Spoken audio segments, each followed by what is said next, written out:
सभी देशवासियों को नमस्कार। सामान्य ज्ञान ग्रुप परिवार की ओर से मैं चित्रकूट त्रिपाठी आप लोगों का हार्दिक अभिनंदन करता हूं।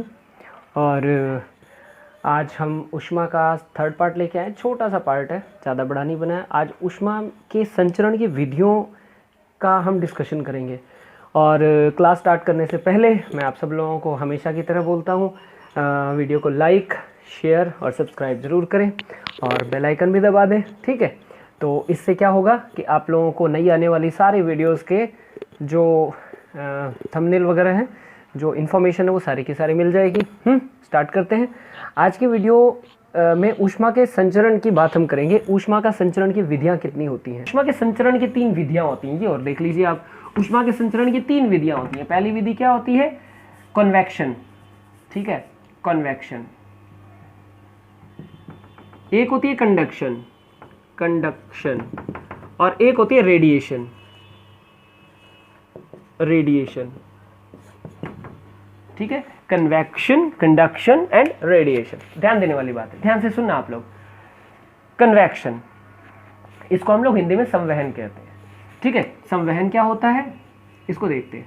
संवहन हमेशा तरल पदार्थों में होता है। तरल पदार्थ में क्या आ जाता है? द्रव और गैस। तरल पदार्थों में संवहन होता है। ओके, अब समझना, ध्यान से समझना, बहुत ही ध्यान से समझना। ये पानी के कुछ अणु हैं और ये हमने नीचे से इसको ऊष्मा देना शुरू कर दिया।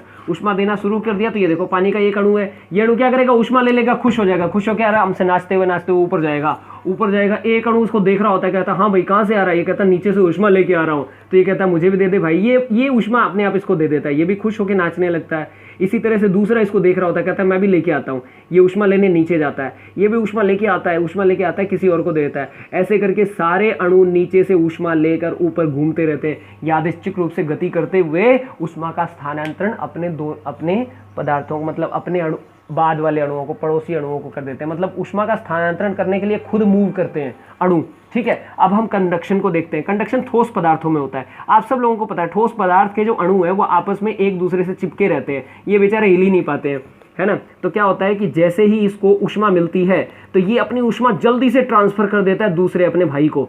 ये भाई अपने तीसरे भाई को ट्रांसफर कर देता है। इस तरह से ऊष्मा का जो संचरण है वो एक से दूसरे अणु के बीच बिना अणु के हिले होता है। अणु हिलता नहीं है, वो सीधे यहाँ से लिया, ले भाई, यहाँ से लिया, ले भाई, इस हाथ से लिया, इस हाथ से देते, मतलब हिलता ही नहीं है, अणु हिल ही नहीं पाता। जबकि इसमें क्या है कि अणु गति करते हुए जाता है, दूसरे को ऊष्मा देकर आता है। तो इस तरह से ये तो हो गया कन्वेक्शन यानी संवहन, ठीक है। ये क्या हो गया? कंडक्शन। सबसे तेज विधि जो है ना ऊष्मा के, कंडक्शन होती है, सबसे तेज विधि, फुल स्पीड में। सेकंड नंबर पे कौन आती है? कन्वेक्शन। अच्छा, ये सभी लिक्विड में होती है। मैं आपको समझाता हूं। जैसे मान लीजिए संवहन धाराओं की बात आपने सुनी होगी, जो लोग आर्ट्स के हैं वो बहुत अच्छे से जानते हैं। हवा है, जैसे मान लीजिए कल गंगानगर में बारिश हुई बढ़िया से। बारिश की वजह से क्या हुआ कि यहाँ की जो हवा है ना वो बहुत ज़्यादा नमी युक्त और ठंडी हो गई। लेकिन किसी कारणवश ये हवा बहते बहते बहते बहते बीकानेर चली गई। तो बीकानेर में बारिश तो नहीं हुई, लेकिन फिर भी ठंडी हवाएं चलने लग जाती हैं। तो लोग कहते हैं हाँ यार आसपास कहीं बारिश हुई होगी तभी यहाँ तक ठंडी हवा आई है। इसका मतलब अणु ऊष्मा लेकर, ठंडी ऊष्मा, गर्म ऊष्मा, जो भी है, ऊष्मा लेकर अपने स्थान को बदल लेते हैं। कई बार क्या होता है कि कौन सी हवाएं आती, गर्म हवाएं चलने लग जाती हैं। तो कई बार क्या होता है, अभी कुछ दिन पहले गर्म हवाएं चल रही थी, तो वो क्या होता है, संवहन के कारण होता है। ये जो धाराएं बनती हैं, गर्म हवाएं और ठंडी हवाएं, ये संवहन करती हैं, मतलब ऊष्मा का संवहन करती हैं। इसी तरह से जल भी है। जल में जैसे मान लीजिए आपने एक किसी चीज़ को चढ़ाया कढ़ाई पर, और उसके बाद में, या यूँ समझ लीजिए चाय बनाने के हमने पानी रखा, तो पानी क्यों गर्म होता है? पानी कैसे गर्म होता है? इसी कन्वेक्शन यानी कि संवहन के कारण ही जल गर्म होता है। जबकि वो जो केतली होती है वो कंडक्शन की वजह से गर्म होती है। आपने देखा होगा केतली जल्दी गर्म हो जाती है। इसका मतलब कंडक्शन से ऊष्मा का संचरण बहुत तेज होता है। सेकंड नंबर पे कन्वेक्शन से होता है। थर्ड नंबर पे आता है आपका रेडिएशन। जरा इसको ध्यान से समझना। रेडिएशन इसलिए मैंने बहुत बाद में रखा है। रेडिएशन हमारा लास्ट पॉइंट है समझने के लिए। आपने देखा होगा होलिका दहन जब होता है, होलिका दहन में क्या होता है, कोई भी बंदा इसके सामने नहीं जा सकता है। क्यों? क्योंकि होलिका दहन में जो आग निकलती है, जो यहाँ से आग निकलती है, वो क्या होता है, उसमें से अवरक्त किरणें भी निकलती हैं। ये अवरक्त किरणें क्या होती हैं? विकिरण के माध्यम से व्यक्तियों के पास पहुँचती है और व्यक्ति बहुत बुरी तरह गर्म हो जाते हैं। मतलब आगे अगर आप एक हल्का सा कपड़े का पर्दा भी लगा देते हैं ना, तो भी आपको क्या नहीं लगेगा, क्योंकि वो तो सिर्फ रेडिएशन है, रेडिएशन काफ़ी हद तक रुक जाता है। अगर मतलब कुछ लोग ऐसे करके हाथ लगा देते हैं तो आंख पर आँच नहीं आती है, इसका मतलब ये जो आँच आने का जो काम है ना, ये रेडिएशन की वजह से होता है। वैसे रेडिएशन का एक और मैं आपको उदाहरण देता हूँ, एक थर्मस, बहुत ही बढ़िया उदाहरण है। एक थर्मस लिया हमने छोटा सा, और इस थर्मस में हमने गर्म चाय रख दी, और हम सब लोग जानते हैं कि थर्मस के अंदर पॉलीयूरिथेन भरा होता है, जिसकी वजह से ये ऊष्मा का ना तो संवहन कर पाता है और ना ही ऊष्मा का चालन कर पाता है। ना तो इसमें चालन होता है और ना ही संवहन होता है। तो अब ऊष्मा बेचारी क्या करे, ऊष्मा तो कहीं से निकल ही नहीं सकती ना। अब चाय तो इस हिसाब से लाइफ टाइम गर्म रहनी चाहिए, लेकिन हम जानते हैं कि 6 से 8 घंटे बाद चाय ठंडी हो जाती है। रीज़न क्या है, कारण क्या है, तो मैं बताता हूँ आपको।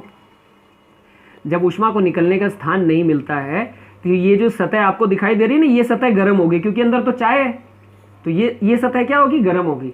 ओके, तो गर्म होने की वजह से क्या होगा कि यहाँ से ये जो ऊष्मा है ये अवरक्त किरणों के रूप में निकल जाएगी। अवरक्त, इंफ्रारेड, और इंफ्रारेड किरणें कौन सी होती हैं, ये विद्युत चुंबकीय तरंगें होती हैं, और इन तरंगों को चलने के लिए माध्यम की आवश्यकता नहीं होती है, इसीलिए ये पॉलीयूरिथेन में से आराम से बाहर निकल जाती हैं। तो धीरे धीरे क्या होता है, इंफ्रारेड के रूप में इस गर्म सतह से ऊष्मा का ह्रास होता रहता है, ऊष्मा बाहर जाती रहती है और सतह धीरे धीरे ठंडी हो जाती है। बहुत शानदार प्रश्न बनते हैं।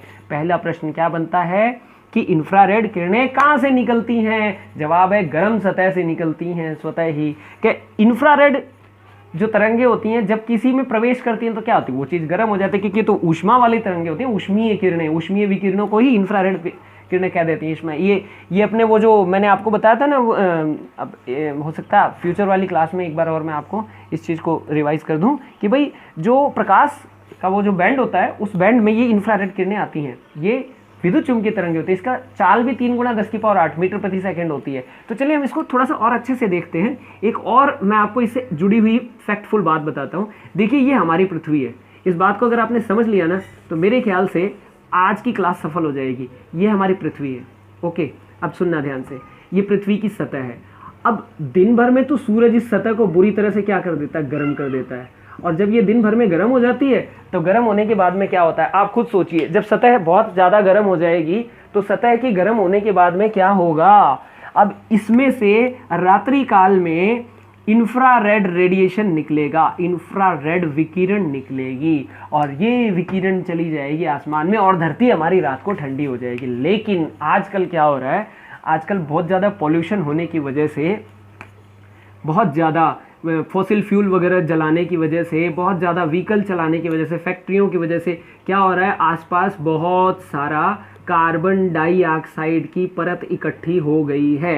ये एकदम शीशे की तरह से कार्य करती है।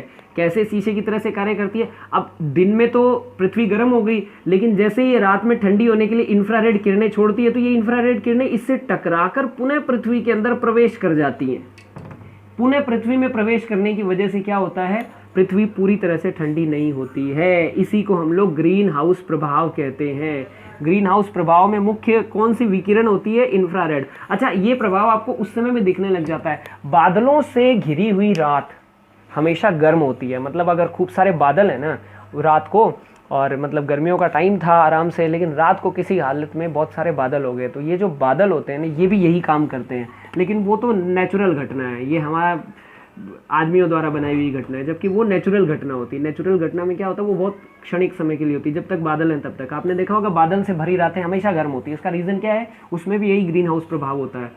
तो उसमें भी क्या होता है, टकरा के और वापस आती है, तो उस समय कुछ देर के लिए पर्टिकुलरली वो गर्म हो जाता है, वो एरिया, वो पर्टिकुलर प्लेस। तो हम कहते हैं भाई आज की रातें गर्म है, क्योंकि बादल वाली रातें हैं। ठीक है, तो ये इंफ्रारेड की एक और मैंने आपको एप्लीकेशंस बता दिया। तो भाई अधिक से अधिक पेड़ लगाना चाहिए, जिससे कार्बन डाइऑक्साइड पेड़ों का खाना है।